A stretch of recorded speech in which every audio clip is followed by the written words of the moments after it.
ang daga, oh. Binagat ang daga. Sapungan mo yung ilong mo para mabalik-balik yung ginhawa Dito, mo. ito, meron dito mga katropa, oh. Sa papunta dun sa tailend niya, may makikita kayong sakit na kulay Yan, si puti. Tugtog sa wala. Dito, hanapin nyo yung brown wire. Accessory wire yan ng ating motor. Alam mo ba? So, para makumpirma nyo kung accessory wire yan, susutin nyo ng test Hindi ka light. sana barado. Tapos, naka-on yung ating susi, syempre, kaya meron ng ilaw. Diyan tayo patay mga susi. Ayan, kumpirma natin na accessory wire siya. Ganyan yung dapat gawin. Dapat naka negative supply yung na switch lang. natin. Tapos tusukin yung brown Dito wire. sa ating Tapos, pumura, pag hindi na sinusi, talaga may supply siya kakain na na. positive. So, yan Nak tayo. naman, Patay. Okay, so dyan natin nilalagay yung tail sa masarap, yung mamagawa mo tanggapin ng lalamunan. yung ating yung ating pinutol na brown red sa starter. Ano? Ito, accessory wire. Sige. So sa pansamantala dyan, putulin mo na kasi tap mo. Tapos i-organize na natin. Uminom lang kami ng malamig guys. Ito na, sinisip na kami lahat. Putol na dyan. Walang So ang ginagawa natin dito mga katropa ay bypass na lang. Yun. Yung blue, red, so, kung mag-share ng tubig sa school mo, putulin mo rin ha? blue red. Ayan, Ba't tapos dami lagyan mo mo pa na na ano kanina? Ano wire? kinain mo sa school mo? Okay, naputol diretso. Matalas yung aming Binibigyan bagong-bagong. ka ba ng class? Binibigyan ka ng classmate Sige, mo? magtap ka dyan. Mamaya muna siya i-take. Testing muna natin.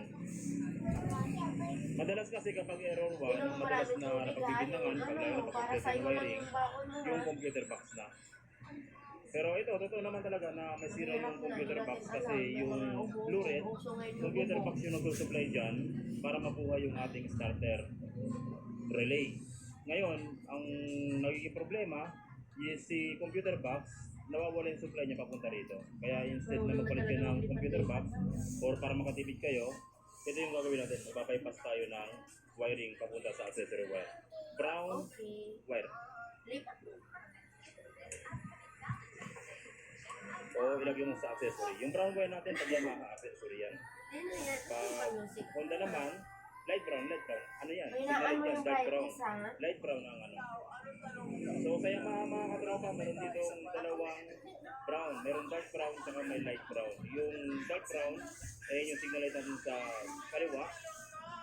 Yung light brown, yun naman yung ating accessory wire. Diyan natin ilalagay sa light brown. Huwag kayo magkakamali dyan.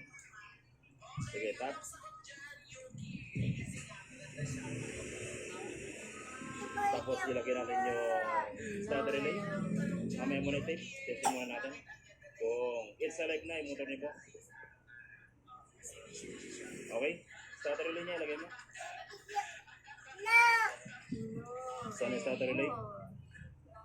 Ito kasi yung grabe sa mga katropa, yung charger niya, dito na kumukuha. So, ibig sabihin, itong starter relay na siya, at the same time, siya rin yung charger ng ating battery. Kaya pag may sira yung starter relay, hindi na Narinig mo ba kay baby? So, subukan natin. Kanina wala siyang kuryente, ano? Sususin muna natin.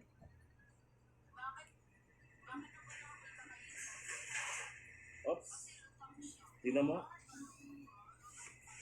Ay, ano mo, tanggalin mo yung itak mo ulit sa, ano, huwag mo na putulin yan. Yung brown, subukan mo. Hawakan. Huwag na natin siyang putulin. Hold mo. Sa mga katropa, actual na Hindi ako pag-troubleshoot. hawak, tinatamad kayo eh. So, itak mo muna yung, yung blue. Yan. Sama mo ulit yan. Saray mo dito. Okay, sama mo ulit. Hindi pala puputulin.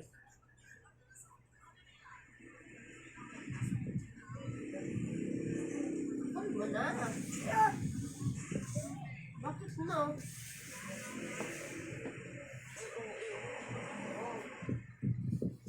Ba talaga ba? Okay, testing. Kung mabubuhay na.